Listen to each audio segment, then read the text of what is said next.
नमस्कार। मैं डॉक्टर राजीव अग्रवाल आज आपसे बहुत दिनों के अंतराल के बाद मिल रहा हूं।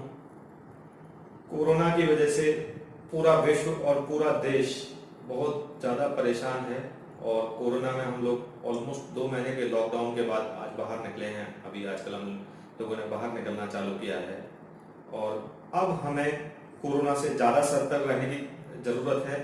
हम फेस मास्क का यूज़ करें, फिजिकल डिस्टेंसिंग मेंटेन करें, एक दूसरे से 1 मीटर की डिस्टेंस पर रहें, हाथों को हर 1 घंटे में धोते रहें और 20 सेकंड से अधिक साबुन का उपयोग करें, झाग बनाएं जिससे कोरोना का वायरस मर जाए। इस तरह की प्रिकॉशन जो भी हमें सरकार द्वारा दी गई हैं, हमें उनकी पालना करनी चाहिए। इससे न केवल हमारा देश बचेगा बल्कि हमारा परिवार भी हम लोग बचा पाएंगे। ये तो रहा कोरोना का।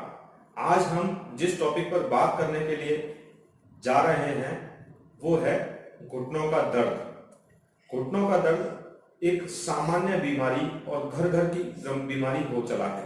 आजकल हर घर में कोई भी व्यक्ति जो 40 साल के पार है या 50 साल के पार है या 60 साल के पार है, उन सभी को घुटने में अनेक प्रकार का दर्द होता है, जिसके अनेक कारण हो सकते हैं, जो कि घुटने की चोट हो सकती है, कोई लिगामेंट की इंजरी हो सकती है, लेकिन अमूमन ज्यादातर लोगों में घुटने का दर्द ऑस्टियोआर्थराइटिस, जिसे हम देशी भाषा में गठिया भी बोलते हैं, के कारण होता है।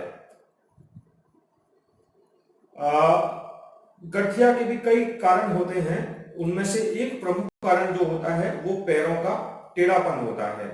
क्या होता है, जनरली हम लोग आजकल हमारे बच्चों का ध्यान नहीं रखते हैं, हम लोग देखते नहीं है क्योंकि उससे इमीडिएट कोई पेन नहीं आता है। अगर हम ध्यान से देखेंगे तो हमारे बच्चों के पैरों की आर्च हो सकता है कि फ्लैट फुट हो, प्रोनेटेड हो या सुपिनेटेड हो, तो हमें वो बचपन में ही उसको प्रॉपर ऑर्थोटिक्स के साथ करेक्ट करा देना चाहिए।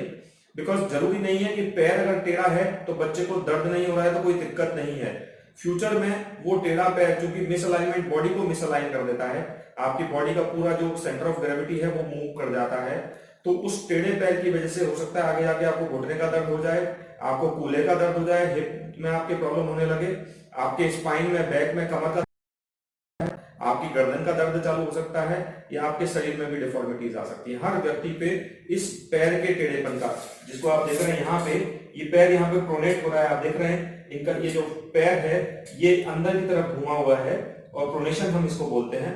इसको हम एक ऑर्थोटिक्स की मदद से उसको सही कर देते हैं, जिससे अलाइनमेंट ठीक हो जाता है और इसके लॉन्ग टर्म में जो इफेक्ट होने होते हैं, जैसे गठिया या अन्य भी अनेक प्रकार के जो मैंने आपको इफेक्ट बताए, वो कम हो जाते हैं। ये बहुत जरूरी चीज है जिसका हमें ध्यान रखना चाहिए। अब हम आते हैं हमारे घुटने के दर्द पर। घुटने के दर्द का मेजर रीजन एक ही होता है, इसको अगर हम करेक्ट कर लेंगे तो घुटने का अलाइनमेंट भी ठीक हो सकता है। जैसा कि आप जानते हैं, अगर किसी इमारत की नींव जो है वो टेढ़ी हो जाए तो वो इमारत बहुत दिन तक नहीं चलती और झुक जाती है। इसी तरह से अगर हमारे पैर सही नहीं है तो हमारे कहीं ना कहीं बॉडी में इफेक्ट आता है, क्योंकि सेंटर ऑफ ग्रेविटी शिफ्ट कर जाता है। बहुत साइंटिफिक बात मैं आपसे कह रहा हूँ, बहुत सिंपल बात आपसे कह रहा हूँ, जिसको आप समझने की कोशिश करें। अब हम आते हैं इसकी वजह से घुटने में ऑस्टियोआर्थराइटिस कैसे होता है। ऑस्टियोआर्थराइटिस में क्या होता है, ये हमारा सामान्य एक जोड़ होता है। सामान्य घुटने के जोड़ में 2 हड्डियां, एक होती है फीमर जिसे हम जांघ की हड्डी बोलते हैं, दूसरी होती है टिबिया जिसे हम पैर की हड्डी बोलते हैं। ये 2 मेजर हड्डियां टिबियोफेमोरल जॉइंट बनाती हैं, जिसे हम घुटने का जोड़ कहते हैं।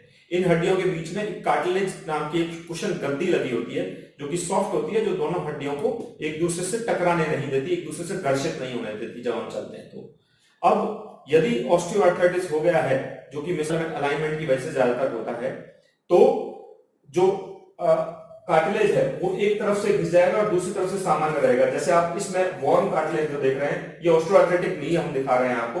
यहाँ पे आप देखेंगे तो यहाँ पे कार्टिलेज घिस गया है और यहाँ इसकी सामान्य डिस्टेंस है। तो ये जो दोनों हड्डियां हैं एक दूसरे को रब करने लग जाती हैं, एक दूसरे के ऊपर घर्षित होने लग जाती हैं, जिससे ये दर्द महसूस होता है हमें। और इस दर्द के लिए हम जनरली डिफरेंट टाइप की पेन किलर्स लेते रहते हैं। अब वो पेन किलर्स जो होती हैं वो हमारे शरीर पे बहुत दुष्प्रभाव डालती हैं, जिनमें से एक दुष्प्रभाव किडनी पे भी बहुत बड़ा दुष्प्रभाव होता है। उससे बचने के लिए हमें उनको अवॉइड करना पड़ता है, लेकिन अगर पेन किलर नहीं लेंगे तो हम लोग दर्द में रहेंगे। तो उसका एक हमने उपाय हमारे फुट केयर जयपुर द्वारा ओए केयर नी ब्रेस के रूप में विकसित किया गया है। ये मेक इन इंडिया के तहत foot care Jaipur artificial lymph clinic since 1998 से हम लोग कार्यरत हैं, हमारे द्वारा विकसित किया गया है। इसमें हम 3 पॉइंट प्रेशर का उपयोग करके और जो अफेक्टेड बॉडी का पार्ट होता है, जो स्पेस होता है, जहां पे कम हो गया था वहां बढ़ा देते हैं और जहां पे ज्यादा हो गया होता है वहां पे कम कर देते हैं, नॉन नेचुरल की तरफ ले आते हैं। जैसे ये इस तरह का ब्रेस हम लगा देते हैं और उसके बाद ये घुटना आप देख रहे हैं, इस घुटने के जोड़ में ये हमारा सिम्प्टोमेटिक डायग्राम बना हुआ है। इसमें यहाँ देखेंगे तो आप यहाँ पे घुटने के ये जो इसमें जोड़ों के बीच में यहाँ पे स्पेस ज्यादा है और ये स्पेस बिल्कुल खत्म हो गया है।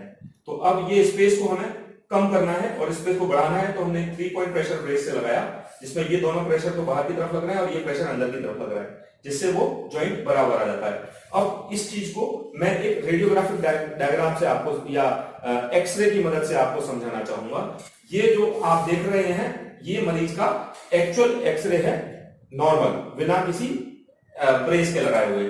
इस घुटने के जोड़ में अगर आप देखेंगे यहाँ पर बिल्कुल स्पेस खत्म हो गया, दोनों हड्डियां आपस में एक दूसरे को टच कर रही हैं, उसके करस्पॉन्डिंग ये वाली स्पेस बढ़ गई है। अभी मुझे क्या करना है, मुझे ये वाली स्पेस को बढ़ाना है और ये वाली स्पेस को नेचुरल के पास लाना है।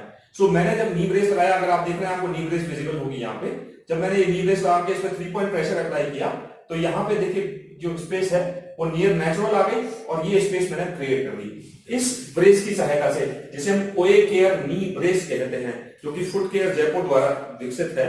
इस नी ब्रेस की मदद से और रेगुलर एक्सरसाइज करके अपनी मांसपेशियों को ताकतवर बनाने के साथ आप ना केवल पेन फ्री लाइफ जी सकते हैं, आपको जो पेन किलर्स, जो दर्द निवारक गोलियां होती हैं उनको लेने से आराम मिल जाएगा और उसके अलावा आपकी जो घुटने की रेजिडुअल लाइफ है, जो बची हुई घुटने की लाइफ है, हम घुटने को रिजनरेट नहीं कर रहे हैं, बट जो घुटने की बची हुई लाइफ है उसको हम बहुत सालों तक बढ़ा सकते हैं। इससे आप 10-10, 20-20 साल तक अपने घुटने को चला सकते हैं, जिससे उसकी कंडीशन डिटोरिएट बहुत स्लो स्पीड पे, जो नेचुरल स्पीड है उस पे होगी और बहुत तेजी से नहीं होगी। जैसा कि आप देखते हैं कि एक गाड़ी चल रही है, अगर उसके किसी टायर का अलाइनमेंट खराब हो जाता है तो गाड़ी टायर को, जो उसकी नॉर्मल आयु होती है उससे बहुत ही पहले खत्म कर देती है। सिमिलरली अगर घुटने का हमारा अलाइनमेंट खराब हो जाता है, पैर का अलाइनमेंट खराब हो जाता है, तो हमारे घुटने की हड्डियां बहुत जल्दी, जो कार्टिलेज है वो बहुत जल्दी खिंच जाती है। उससे निपटने के लिए हमने यह ओए केयर नी ब्रेस डेवलप किया है, जो कि बिना ऑपरेशन और बिना दवाई के आपको एक दर्द रहित, घुटने के दर्द रहित जीवन दे सकता है, जिसमें आप स्वस्थ रह सकते हैं और अच्छे से रह सकते हैं। मैं आशा करता हूं कि यह प्रोडक्ट आप लोगों के लिए, ये जानकारी आप लोगों के बड़े काम आएगी और इस जानकारी से आप अपने जीवन में घुटने के दर्द से निवारण पा सकेंगे। इसी आशा के साथ आज के लिए साइन ऑफ करते हैं, फिर मिलेंगे एक नए टॉपिक के साथ। नमस्कार।